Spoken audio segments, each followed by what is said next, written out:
21 दिन ये वाला इस्तग़फ़ार इस तरह पढ़ें, आपकी ज़िंदगी की हर हाजत पूरी हो जाएगी। सिर्फ़ 21 दिन का अमल है, किस तरह आप 21 दिन सिर्फ़ इस इस्तग़फ़ार को पढ़ें, इंशाअल्लाह ताला आप ज़िंदगी में जो भी चाहते हैं अल्लाह ताला आपको अता करेंगे। अस्सलाम वालेकुम, कैसे हैं my YouTube family. I hope आप सब खैरियत से होंगे। अल्हम्दुलिल्लाह मैं भी बिल्कुल ठीक हूँ, खैरियत से हूँ। तो आज मैं आपको एक ऐसा अमल बताऊंगी जिसने हज़ारों लोगों की ज़िंदगी में सुकून, बरकत और आसानियाँ पैदा की। तो क्या आप इसे करना चाहेंगे? मैंने सिर्फ़ इस्तग़फ़ार का तरीका बदला, रोज़ाना सिर्फ़ 313 मरतबा इस्तग़फ़ार शुरू किया और वो ये वाला इस्तग़फ़ार था, और 21 दिन के अंदर अपनी ज़िंदगी में हैरान कुन तब्दीलियाँ महसूस की। पहली तब्दीली कि मेरे दिल का बोझ हल्का हुआ, परेशानियाँ कम हुई, रिज़्क़ में बरकत आई और दुआओं में कबूलियत का एहसास हुआ। आज की वीडियो में हम जानेंगे कि इस्तग़फ़ार की ताकत क्या है, कुरान और हदीस में इसकी क्या फ़ज़ीलत बयान हुई है, और आखिर में मैं आपको वो आसान वजीफ़ा बताऊंगी जिसे 21 दिन तक करने से इंशाअल्लाह ताला आपकी ज़िंदगी में मस्बत तब्दीलियाँ महसूस होंगी। लिहाजा वीडियो को आखिर तक ज़रूर देखें, और अगर आप मेरे चैनल पर न्यू आए हैं तो मेरे चैनल को सब्सक्राइब कर दें और वीडियो को लाइक कर दें, और कोई प्यारा सा कमेंट आपने लाजमी करना है। अल्लाह लिख दें, मोहम्मद लिख दें, कुन फ़यकुन लिख दें, कुछ भी आपने लाजमी लिखना है। देखें इस्तग़फ़ार क्या है। इस्तग़फ़ार का मतलब है अल्लाह ताला से अपने गुनाहों की माफ़ी मांगना। हम जब अपने गुनाह की माफ़ी अल्लाह ताला से मांगते हैं ना, हम सब इंसान हैं, गलतियां करते हैं, कभी जानबूझकर, कभी अनजाने में, लेकिन अल्लाह ताला की रहमत इतनी वसी है कि वो अपने बंदों की तौबा और इस्तग़फ़ार को कबूल फरमाता है, इस्तग़फ़ार को पसंद फरमाता है। अल्लाह ताला कुरान मजीद में इरशाद फरमाते हैं कि वो अपने रब से माफ़ी मांगो, बेशक वो बहुत ज़्यादा बख्शने वाला है। देखें इस्तग़फ़ार सिर्फ गुनाहों की माफ़ी का ज़रिया नहीं है, बल्कि ज़िंदगी की मुश्किलात से निकलने का एक अजीम रास्ता है। इस्तग़फ़ार की बरकतें क्या हैं? हज़रत नूह अलैहिस्सलाम ने अपनी कौम से इरशाद फरमाया था कि अपने रब से माफ़ी मांगो, बेशक वो बहुत बख्शने वाला है। वो तुम पर आसमान से खूब बारिशें बरसाएगा, तुम्हारी औलाद में, तुम्हारे माल में इजाफ़ा करेगा। इस आयत से हमें पता है क्या मालूम होता है कि इस्तग़फ़ार रिज़्क़ में बरकत नहीं लाता, वो औलाद की नेमत में भी इजाफ़ा करता है, वो मुश्किलात को भी दूर करता है, वो दिल को भी सुकून देता है, वो अल्लाह ताला की रहमत को आपकी तरफ मतवज्जह करता है, ज़िंदगी की परेशानियों को कम करता है। पता है ज़िंदगी में हमारी परेशानियाँ क्यों आती हैं? बाज़ औक़ात हम बहुत मेहनत करते हैं लेकिन कामयाबी नहीं मिलती। कभी घर में बेसुकूनी होती है, कभी कर्ज़ ख़त्म नहीं होते, कभी रिश्तों में मसाइल पैदा होते हैं, कभी दिल हर वक्त उदास रहता है। ऐसे वक्त में इंसान मुख्तलिफ़ रास्ते तलाश करता है, लेकिन एक रास्ता ऐसा है जो खुद अल्लाह ताला ने बताया है, और वो है इस्तग़फ़ार का। इस्तग़फ़ार दिल का सुकून है। जो शख्स कसरत से इस्तग़फ़ार करता है ना, तो अल्लाह ताला उसके दिल के बोझ को हल्का कर देते हैं। जब इंसान अपने गुनाहों की माफ़ी मांगता है तो उसके दिल से मायूसी दूर होती है। इस्तग़फ़ार इंसान को अल्लाह ताला के करीब करता है, और जब बंदा अल्लाह के करीब होता है तो दुनिया की सबसे बड़ी परेशानी जो आपको लगती है, जितनी भी बड़ी हो, बड़ी से बड़ी परेशानी भी ना छोटी लगने लगती है। यहाँ पर मैं आपको एक वाक़या सुनाती हूँ कि बुजुर्गान दीन फरमाते हैं कि एक शख्स बार बार मुख्तलिफ मसाइल लेकर एक आलिम के पास आता था। कभी रिज़्क़ की कमी की शिकायत करता था, कभी औलाद ना होने की, कभी बारिश ना होने की। हर बार एक ही जवाब दिया जाता था कि इस्तग़फ़ार करो। लोगों ने हैरान होकर पूछा कि आप हर मसले का एक इलाज क्यों बताते हैं? क्योंकि कुरान ने इस्तग़फ़ार को रिज़्क़, औलाद, बारिश और आसानियों का सबब बनाया है। 21 दिन ही क्यों?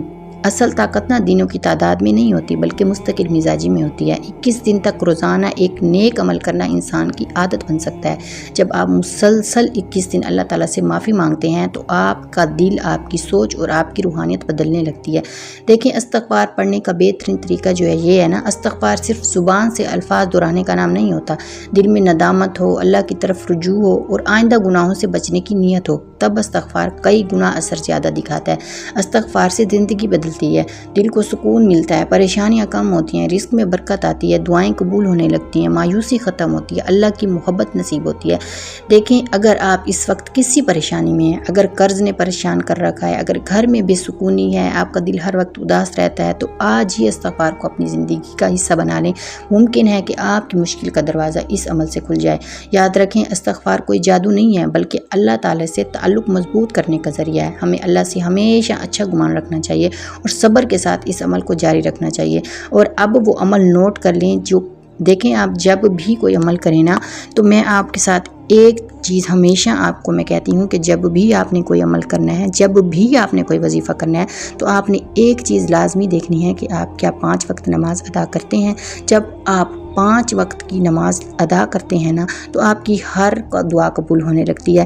تو میں آپ کو کہتی ہوں کہ وظیفہ قبول ہونے کی 3 شرائط ہوتی ہیں۔ فرسٹ آف آل یہ کہ آپ نماز پڑھتے ہیں، آپ نے 5 وقت کی نماز ادا کرنی ہوتی ہے۔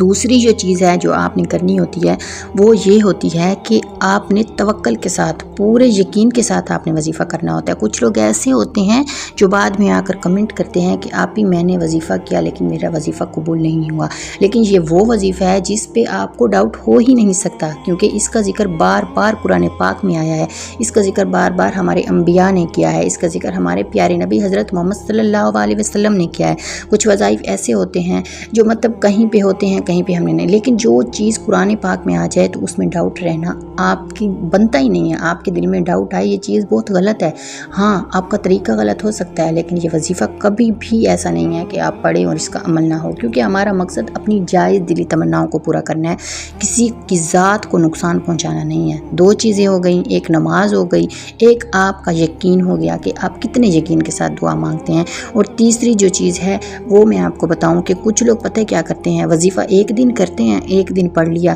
ایک دن چھوڑ دیا، ایک دن پڑھ لیا، ایک دن چھوڑ دیا، کام بھی کر رہے ہیں، استغفار بھی کر رہے ہیں، وہ بھی ٹھیک ہے، جائز ہے، آپ چلتے پھرتے اٹھتے بیٹھتے استغفار کریں، لیکن آپ کو یہ جو وظیفہ میں بتا رہی ہوں یہ پراپر آپ نے دل کے ساتھ توجہ کے ساتھ بیٹھ کے کرنا ہے۔ آپ دن کے کسی بھی ٹائم فری ہیں، آپ فجر کے بعد فری ہیں، ظہر کے بعد، عصر، مغرب، عشاء، جب بھی آپ فری ہیں، ضروری نہیں نماز کے بعد، ایسے ہی اگر آپ کو ٹائم ملتا ہے تو آپ وضو کر کے آپ نے اول آخر 3 مرتبہ درود ابراہیمی پڑھ لینا ہے، اور درمیان میں آپ نے 313 مرتبہ یہ استغفار پڑھنا ہے۔ آپ اپنی زندگی کے کسی بھی مقصد کے لیے پڑھ سکتے ہیں، اولاد کے لیے، شادی کے لیے، رزق کے لیے، کاروبار کے لیے، قرض کے لیے، کسی بھی حوالے سے آپ پریشان ہیں، آپ دل میں اس اپنی حاجت کی منت مان لیں، یا اللہ کہ میں اس حاجت کے لیے یہ وظیفہ کر رہی ہوں یا کر رہا ہوں، آپ نے منت مان لی۔ اس کے بعد آپ نے مسلسل 21 دن یہ وظیفہ کرنا ہے، اور جب آپ کا وظیفہ کمپلیٹ ہو جائے، وہ استغفار میں آپ کو بتاتی ہوں، کیونکہ اگر میں نے ابھی بتا دیا تو آپ نے طریقہ پھر نہیں سننا، پھر آپ نے بس دیکھ لینا، آگے طریقہ سننا نہیں ہے، پھر کہنا کہ عمل آپ نے جو کیا ہے، جو وظیفہ آپ نے پڑھا ہے اس کا اثر نہیں ہوا۔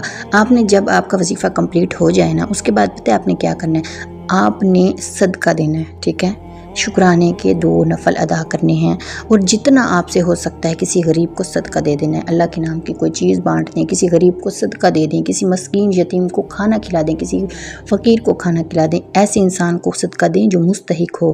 کچھ لوگ ایسے ہوتے ہیں کہ ایسے لوگوں کو صدقے دے رہے ہوتے ہیں جہاں پر ان کا اپنا بنا ہے، مطلب وہ اتنے مستحق نہیں ہوتے، لیکن جہاں پر ہماری بنی بنائی ہوتی ہے وہاں پر صدقہ دے رہے ہوتے ہیں، ایسا آپ نے بالکل نہیں کرنا، جو مستحق انسان ہے آپ نے اس کو دے دینا۔ اب چلتے ہیں کہ کون سا استغفار پڑھنا ہے۔ آپ نے اول آخر 3 مرتبہ درود ابراہیمی پڑھنے کے بعد درمیان میں 313 مرتبہ استغفر اللہ ربی من کل ذنب واتوب الیہ پڑھنا ہے۔ 313 مرتبہ پڑھنے کے بعد، اور آپ نے اپنی حاجت کے لیے اللہ تعالیٰ کے سامنے رونا ہے، گڑ گڑانا ہے، اور اپنی حاجت بیان کرنی ہے، اور پھر دیکھیں کس طرح پہلے تو انشاءاللہ تعالیٰ آپ کا وہ جو مسئلہ ہے نا آپ کا 7 دن کے اندر حل ہو جائے گا، نہیں تو 21 دن کے اندر انشاءاللہ آپ کا مسئلہ حل ہو جائے گا۔ ویڈیو اچھی لگی ہو تو آپ نے ویڈیو کو لازمی لائک کرنا ہے، کوئی پیارا سا کمنٹ آپ نے لازمی کرنا ہے۔ Thank you so much video watch کرنے کے لیے، انشاءاللہ ملتے ہیں کل ایک نئی ویڈیو کے ساتھ، تب تک کے لیے اجازت دیں، اور ویڈیو جو آپ کو اچھی لگتی ہے، ایسے وظائف جو آپ پڑھتے ہیں اور آپ کو ان کا اثر ہوتا ہے، تو آپ نے وہ ویڈیو لازمی شیئر کرنی ہوتی ہے، ویڈیو کو شیئر کیا کریں تاکہ کوئی بھی بہن بھائی جو اپنی کسی بھی وجہ سے پریشان ہے تو اللہ تعالیٰ اس کی پریشانیوں کو دور فرمائے، اللہ تعالیٰ ہم سب کی دعاؤں کو قبول فرمائے، اللہ تعالیٰ ہم سب کی حاجتوں کو قبول فرمائے،